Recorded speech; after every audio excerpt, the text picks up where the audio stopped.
Diqqat aholiga tezkor xabar. O'zbekistonning ayrim hududlarida 16 va 17 yanvar kunlari kuchli qor yog'ib, sovuq bo'lishi ma'lum qilindi. Assalomu alaykum, hurmatli tomoshabinlar, tezkor yangiliklardan birinchilardan bo'lib xabardor bo'lishni istasangiz, videorolik ostiga like tugmachasini bosib qo'yishni unutmang.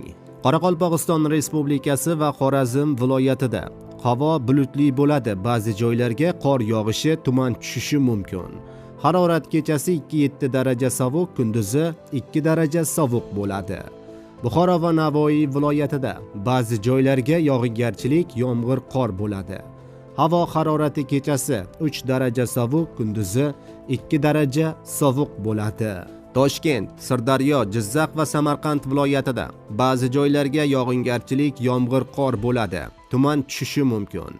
Havo harorati kechasi va kunduzi 3-8 daraja iliq bo'ladi.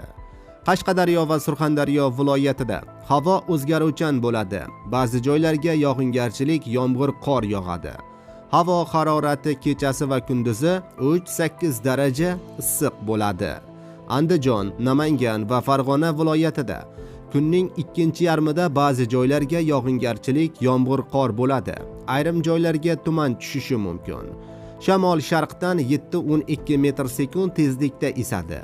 Havo harorati kechasi 1 daraja sovuq, kunduzi 2-7 daraja iliq bo'ladi. Respublikaning tog'oldi va tog'li hududlarida yog'ingarchilik, yomg'ir, qor ba'zi joylarga kuchli bo'ladi. Ayrim joylarga tuman tushishi mumkin. Shamol g'arbdan 7-12 metr/sekund tezlikda esadi. Ayrim joylarda 13-18 metr/sekundgacha kuchayishi mumkin. Harorat kechasi 3 daraja sovuq, kunduzi 2-7 daraja iliq bo'ladi, deyiladi xabarda. Hurmatli tomoshabinlar, videoroliklarimiz keng tarqalib, barchaga e'tiborishligi uchun like bosib qo'yishni unutmang.